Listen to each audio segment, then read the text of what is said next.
Oh my god, it's hot as balls. You know, not from personal experience or anything.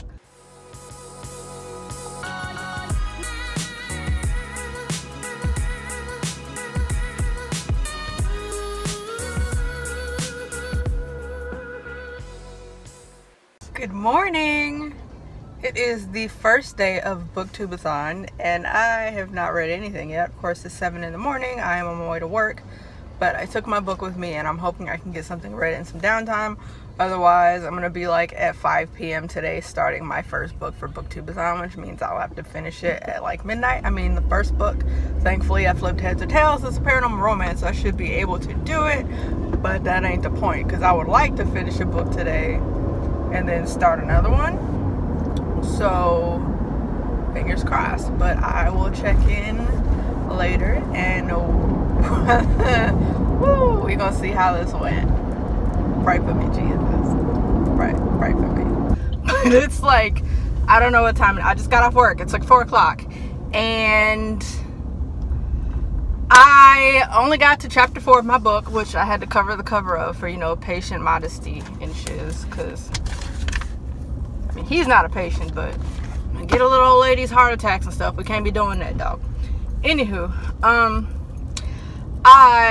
because it was a complete shit show. Anybody who works in any aspect of the medical field has likely been a part of the shit show that happens when you have an admission. Everything gets really busy for a while. I had 3 admissions today and we were short. So I literally only read on my lunch break. And I read 45 pages. I got to chapter 4, which is like right when shit starts popping off in the book, which subsequently this is what I get for not reading. You just go run a stop sign, bitch. Not reading the back of the book in the years that I read it, because some of the books are vampires, some of them are werewolves, and I'm just like, oh, this is the cowboy werewolf book. No, it's cowboy vampires, which is interesting because how much of a cowboy can you be in the dark, bruh? But I'm liking it so far. It has that slightly corny aspect that most paranormal romances have, but I'm enjoying it. It's getting interesting when she's finding out, you know, dude's vampire, and she's like waking up after some stuff that happened, and then it's time to go. So today was really freaking busy and I got like nothing. I got nothing read, only 45 pages. So by the time I get home and walk the dogs, it will be 5 o'clock and I will just have to get the bulk of my reading done between like 5 and 11 when I go home. I stayed up late last night and then didn't read anything, so we'll see.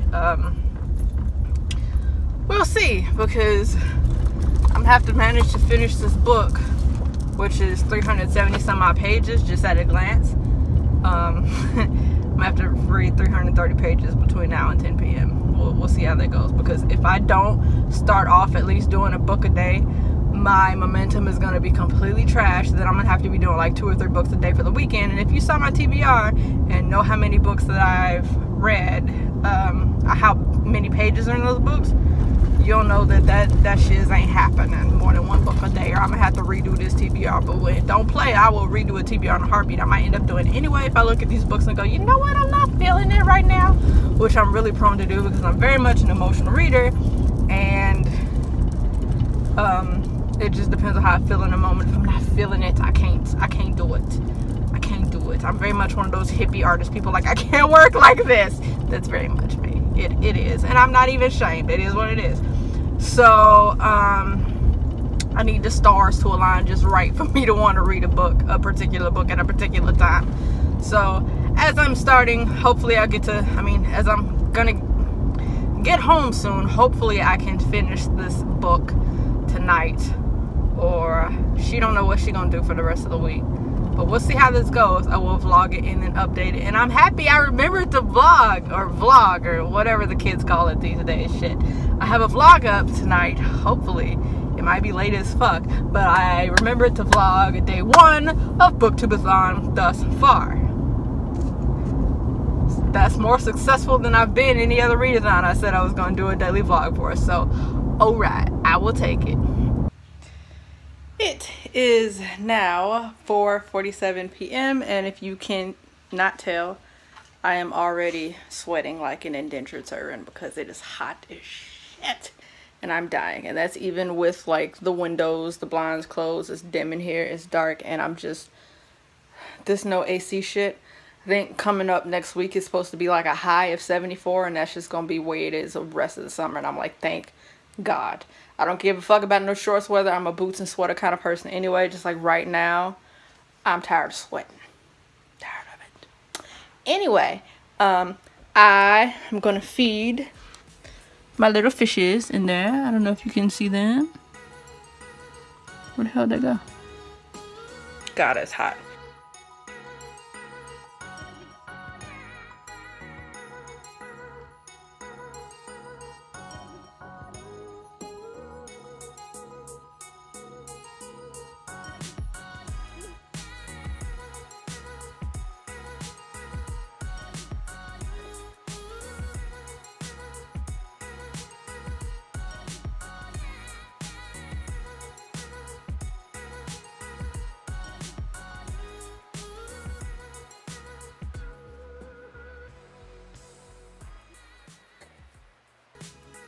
It is now only 6:15 and I'm on page 121-ish.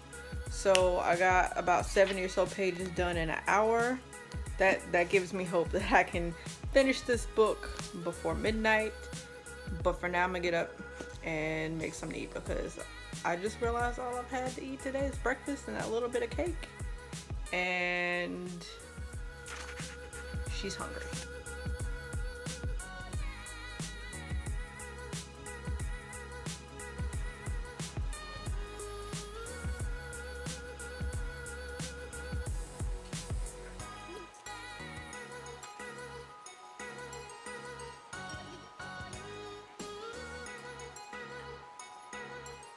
So I have gone ahead and made me something to eat. I just fried or grilled-ish, broiled, boiled, whatever.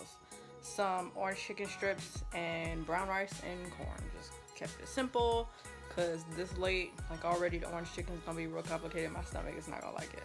But and then while I was at it, I just went ahead and meal prepped for the week because I just needed to because I spent too much money. So I went ahead and did that. It is 6:46, so I didn't spend a lot of time doing that. Yay. And that's not going to take up too much of my eating time right now. I'm just watching like YouTube videos on keeping fish because she don't know what she's doing. And then I will pick this book back up.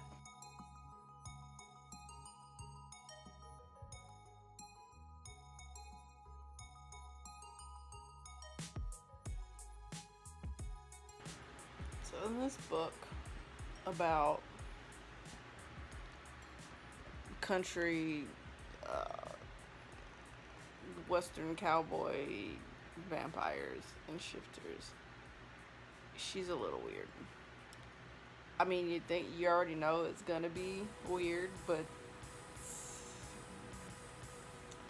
it's taking some odd turns in that it's one of those like paranormal stories where all of the basically everything is like linked some kind of way through like feeding, which of course means it's linked through sex inadvertently, and there's like no possible way that you'll feel like hunger for blood without sex.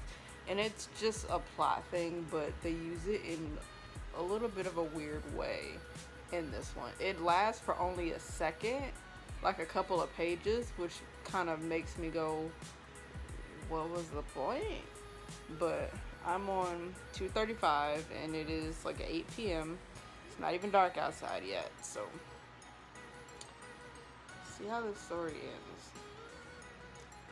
9:45 and book one is finally finished. I finished Caleb by Sarah McCarty, and this book was low-key a bummer. This book, this woman who runs a bakery, Allie, has this crush on this like strong, silent type, Caleb.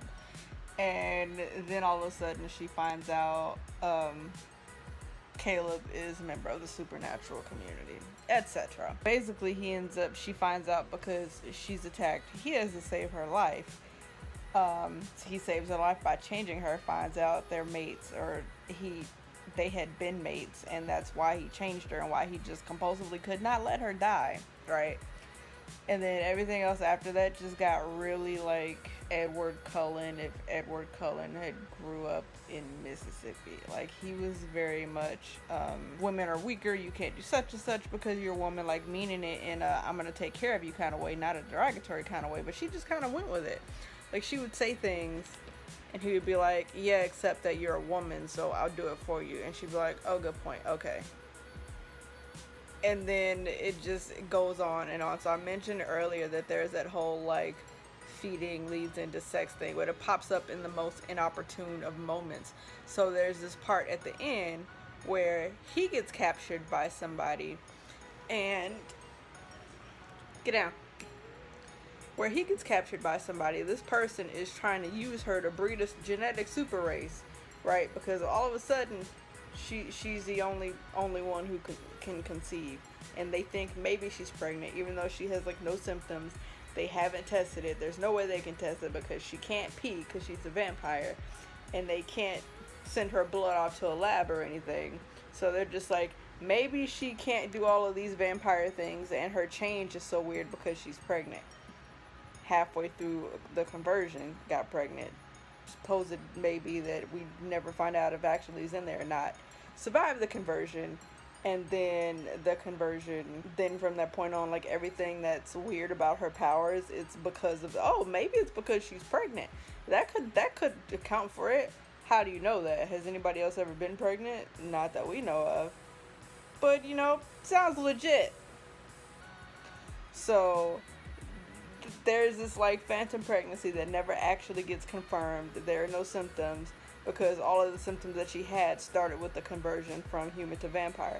There are no female vampires that anybody knows of, so it could be, you know, a weird like genetic thing, but they're just gonna go with, you gotta be pregnant. Gotta be. That's the only reason you can be having symptoms during this change from human to vampire, right? So, like I said, then later on, because, you know, she's this magic unicorn of a vampire, this other like secret society within the vampires wants to kidnap her. So they kidnap her and Caleb both, and she can only feed from Caleb from her mate magically. And this is one of the things that makes her sick, is if she feeds from anybody else, she throws it up. So, but that must mean she's pregnant, apparently. Though they pulled this out of their asses, because there's no source material for this. There's no vampire OBGYN, there's no vampire textbooks, there's no vampire anatomy physiology books. They just pulling facts out of their ass, because there is no females to study to get this information from, I repeat. So she can't feed from anybody but Caleb, and they're keeping her hostage. So the guy who's keeping them hostage is like, fine, I'll let you feed from Caleb. They like, evil guy standing there. Caleb's feeding from this like, basically like this servant that the man brought forth for him to feed on, so that Allie can feed from him, and it's like a chain of feeding. She's jealous. I'm like, this is not the time for that. You should worry about feeding so you not die. And he basically is like, because at first she doesn't want to do it, so Caleb tells her, what are you doing? You need to survive. Feed. And she's like, no, I'm not feeding from him, before they agreed to let her feed from Caleb. And he's like, no, you do whatever you have to survive. And she's like, he wants to rape me and spawn like a future race of genetic super babies or whatever. And he's like, well, let him. Excuse me? So then she still refuses. So the bad guy agrees to let her feed from Caleb, takes her to where Caleb is shackled everywhere to this table, and they basically start like humping each other while they're feeding, because it's just such an intertwined thing that they can't fucking help it. They can be in danger, but if they feed because they have to save each other's lives, they're just gonna have sex like wherever. Like that's like really weak plot wise to me, and it's lazy, because now like really we don't really gotta get feelings involved. There doesn't have to be attraction. I feed from you because it's a biological necessity, and then automatically, oh look, now we're starting sex. Then that jump starts the attraction, then that jump starts the relationship. Like, I found it kind of lazy, but That's just me. Or maybe I've read too many books with that, but that is not an enjoyed plot device over here. Especially because she used it in the weirdest of ways. It's like when you read those mob stories and you're basically having sex with another character because the person in the mob is like, you two have sex or I'll kill one of you. Like, of all the excuses you needed, like, you could have put like a trapped together kind of a thing, lost in the woods kind of a thing. No, this is what you did. Like, one of us is starving half to death, so I have to feed from you, but we're gonna have sex right here after because we just can't help ourselves. That's annoying. Like, I like shifter stories where you, like, there's like that instant attraction, there's that instant mating, that instant passion and whatnot, but there are still feelings there. It's not, or if the person is not attracted to you, like, they can fight it at first if they're mad at you for whatever reason. This one is just like they're compelled to sleep with whoever they feed from, whether they're attracted to this person, whether they like this person, whether they hate them or whatever. That's how the super race dude wanted to get Allie to sleep with him. He was gonna let her feed from Caleb, wait till they got like super ramped up, and then use that to his advantage by pulling her away from him to sleep with him. Like, I just found it kind of lazy. It's an easy fix and not a very good one.